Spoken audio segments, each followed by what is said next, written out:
एक जमीन जिस पर सदियों तक एक ऐसा बादशाह हुक्मरानी करता रहा जो सिर्फ ताज का नहीं खुदा होने का दावा करता था। मैं तुम्हारा सबसे बड़ा रब हूं। जिसके लिए लोग जमीन पर नहीं सज्जदों में चलते रहे। और फिर एक ऐसी रात आई जब उस बादशाह की नींद एक ख्वाब ने छीन ली, और जब मौत उसके सामने आई तो वो पानी की एक बूंद का भी मुकाबला न कर सका।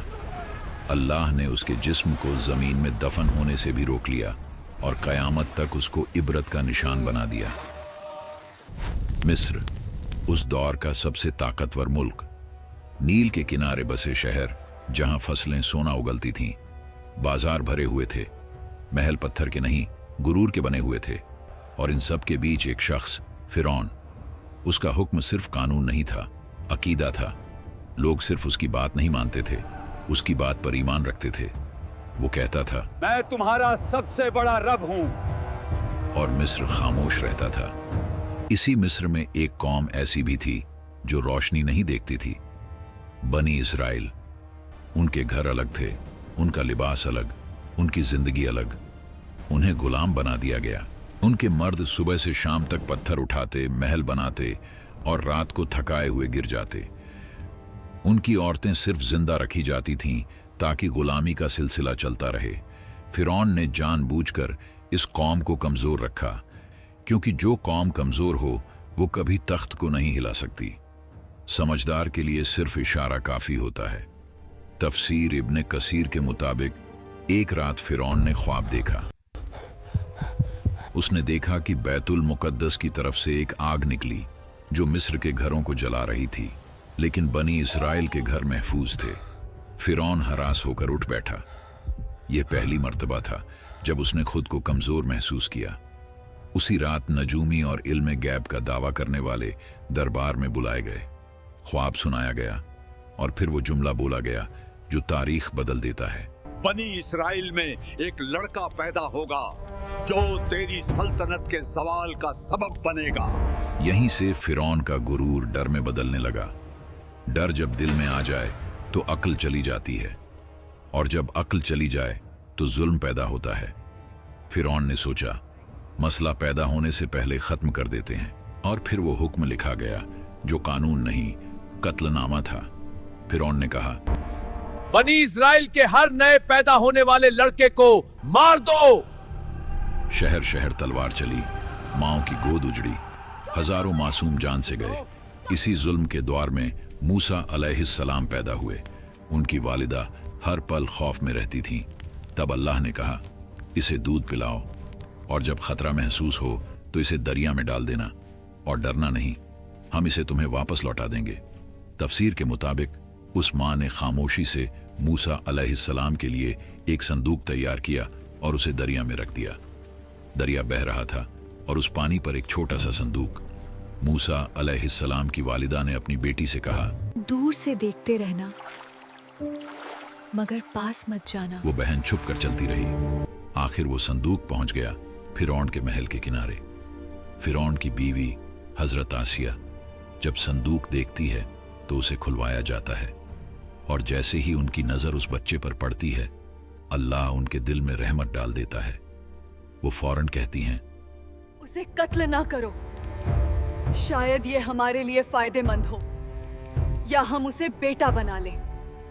फिरौन ने बच्चे को देखा, उसी कौम का बच्चा जिसकी नस्ल को वो मिटा रहा था, लेकिन घमंड बोल उठा, ये बच्चा क्या बिगाड़ लेगा। और यहीं से फिरौन के जवाल का वक्त शुरू हो गया। मूसा अलैहिस्सलाम किसी और औरत का दूध कबूल नहीं करते। महल परेशान हो जाता है, और तब वो बहन आगे बढ़ती है और कहती है, मैं आपको एक ऐसी औरत का बताती हूँ जो उस बच्चे की परवरिश अच्छी तरह कर सके। जिस माँ ने अपने बच्चे को दरिया में डाला था, अल्लाह ने उसे महल की इज्जत के साथ वापस लौटा दिया। वक्त गुजरता गया और मूसा अलैहिस्सलाम जवान हो गए।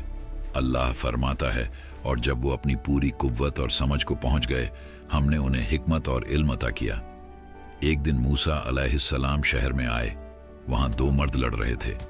एक बनी इस्राइल से था और एक मिस्री। बनी इस्राइल का आदमी चीख कर बोला, मेरी मदद करो। वो आवाज सीधी मूसा अलैहिस्सलाम के दिल में लगी। मूसा अलैहिस्सलाम आगे बढ़े। उन्होंने एक मुक्का मारा। मिस्री जमीन पर गिरा और फिर उठा नहीं। मूसा अलैहिस्सलाम समझ गए ये कत्ल हो गया और अल्लाह से माफी मांगी। अल्लाह फरमाता है फिर हमने उन्हें माफ कर दिया। लेकिन मिस्र ने माफ नहीं किया। शहर में आग लग गई, दरबार में शोर मच गया। फिरौन का चेहरा लाल हो गया। हुक्म निकला, मूसा को कत्ल कर दो। शहर के दूसरे किनारे से एक आदमी दौड़ता हुआ आया और कहा, सरदार तुम्हारे कत्ल का मशवरा कर रहे हैं, यहां से निकल जाओ। मूसा अलैहिस्सलाम ने पीछे मुड़कर नहीं देखा। न माल न सामान, सिर्फ यकीन। अल्लाह फरमाता है वो डर और उम्मीद के दरमियान शहर से निकल गए। रेगिस्तान, गर्मी, भूख, प्यास और मूसा अलैहिस्सलाम की सिर्फ एक दुआ, ऐ मेरे रब मुझे जालिमों से बचा ले और अपनी हिफाजत के साए में ले। आखिर मूसा अलैहिस्सलाम मदयन पहुंचे। शहर के बाहर एक कुआं था जहां मर्द जानवरों को पानी पिला रहे थे और दूर दो लड़कियां खामोशी से खड़ी थीं। मूसा अलैहिस्सलाम ने पूछा, आप दोनों कुएं से पानी क्यों नहीं ले रहे? उन्होंने कहा, हम इंतजार करते हैं जब तक मर्द चले ना जाएं और हमारे वालिद बहुत बूढ़े हैं। मूसा अलैहिस्सलाम आगे बढ़े अकेले और उनके जानवरों को पानी पिला दिया। फिर वहां से चले गए। एक पेड़ के साए में बैठकर कहा, ऐ मेरे रब जो भी भलाई तू मुझ पर उतारे मैं उसका मोहताज हूँ। थोड़ी देर बाद एक लड़की उनके पास आई और मेरे कहा, वालिद आपको बुला रहे हैं ताकि आपका शुक्रिया अदा करें। वो बुजुर्ग हजरत शोएब अलैहिस्सलाम थे। अक्सर मुफस्सिरीन के मुताबिक मूसा अलैहिस्सलाम ने अपना पूरा वाकया सुनाया। शोएब अलैहिस्सलाम ने कहा, डरो मत, अब तुम जालिमों से महफूज हो। शोएब अलैहिस्सलाम की बेटी ने कहा, अब्बा इन्हें काम पर रख लें, ये ताकतवर भी हैं और अमानतदार हजरत भी। शोएब अलैहिस्सलाम ने कहा, अपनी बेटी का निकाह तुमसे करना चाहता हूँ। शर्त यह है कि 8 साल हमारी खिदमत करो और अगर 10 साल पूरे करो तो तुम्हारी मर्जी। मूसा अलैहिस्सलाम ने कबूल किया। ये 10 साल कोई आम साल नहीं थे। बकरियां चराना, तन्हाई, सब्र, रहमत। मिस्र का शहजादा अब चरवाहा था और अल्लाह यहीं से नबी बनाता है। जब मुद्दत पूरी हुई, मूसा अलैहिस्सलाम अपनी बीवी के साथ मिस्र की तरफ रवाना हुए। रात का वक्त था, सर्दी, सहरा। और फिर मूसा अलैहिस्सलाम ने दूर पहाड़ पर एक रोशनी देखी और अपनी बीवी से कहा, तुम यहीं रुको, मैं आग लाता हूं या कोई रास्ता पूछ कर आता हूं। लेकिन वो आग नहीं थी। जब मूसा अलैहिस्सलाम करीब गए, आवाज आई, ए मूसा। मूसा अलैहिस्सलाम का जिस्म कांप गया। मैं ही तेरा रब हूं, अपने जूते उतार दो, तू मुकद्दस वादी तुआ में है, मैंने तुझे चुना है। अल्लाह ने फरमाया, फिरौन के पास जाओ, वो सरकश हो चुका है। तुम्हारी लाठी एक निशानी है और हमने इसमें एक खास ताकत रखी है। और मूसा अलैहिस्सलाम ने कहा, ऐ रब मेरी जुबान में गिरा है, मेरे भाई हारून अलसलाम को मेरा मददगार बना दे। अल्लाह ने फरमाया, तेरी दुआ कबूल की गई। और फिर मूसा अलैहिस्सलाम अपने भाई हारून अलैहिस्सलाम के साथ फिरौन के महल में गए। फिरौन उसी वक्त अपनी तकब्बुर भरी मुस्कुराहट के साथ कहता है, तुम्हारा रब कौन है? मूसा अलैहिस्सलाम ने जवाब दिया, मेरा रब वही है जो जिंदगी और मौत देता है। फिरौन ने गुस्से में कहा, तुम हमारे साथ खेल रहे हो, मुझे साबित करो। मिस्र के सबसे बड़े जादूगर बुलाए गए।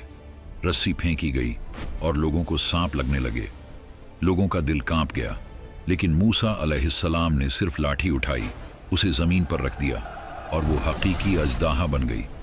वो अजदाहा जादूगरों के नकली सांपों को निगल गया। जादूगरों ने कहा, ये जादू नहीं, ये अल्लाह की कुदरत है। वो सब सजदे में गिर गए। फिरौन का घमंड और सख्ती से गहरा हो गया।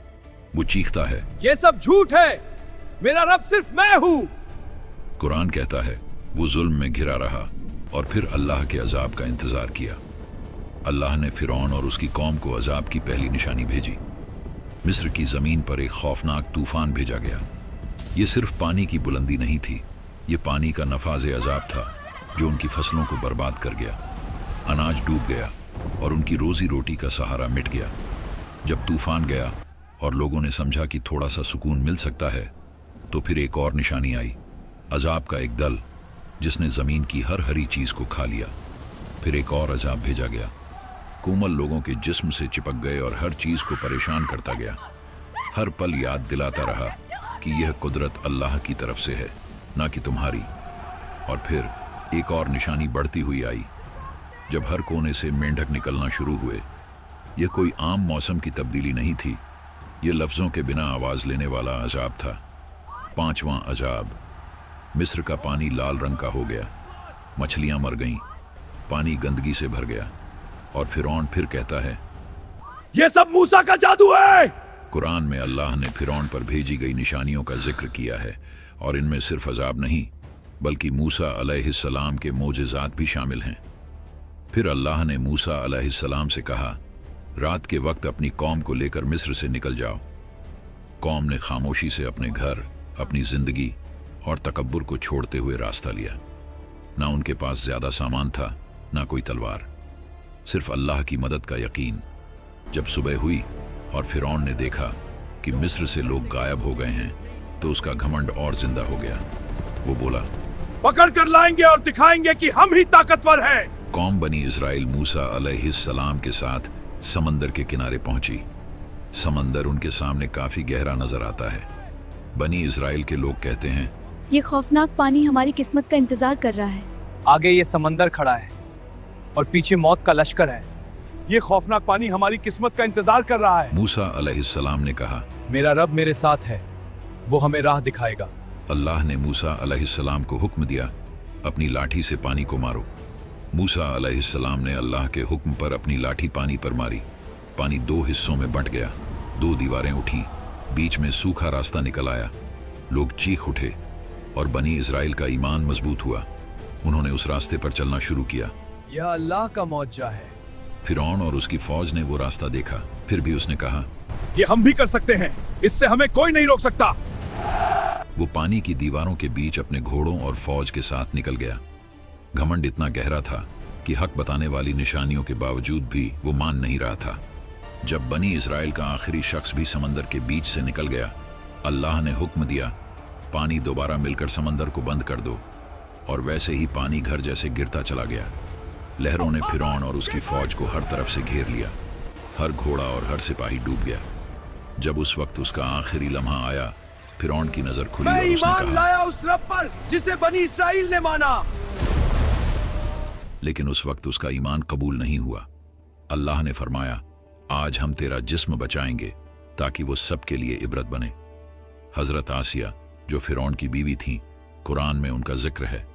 आसिया, फिरौन की बीवी, जिन्होंने अल्लाह के हुक्म से ईमान लाया और अपने घर में सब्र और इबादत के साथ खुद को महफूज रखा, अल्लाह ने उनके लिए जन्नत तैयार की। इस वाक़ये ने दिखा दिया कि दुनिया का सबसे बड़ा घमंड भी आखिरकार एक इंसानी मौत का शिकार है। अगर आपको यह वाक़या समझ आया और आप इसका पार्ट 2 भी देखना चाहते हैं, तो वीडियो को ज़्यादा से ज़्यादा लाइक करें, सब्सक्राइब करें और कमेंट में अल्लाहू अकबर लिखना ना भूलें।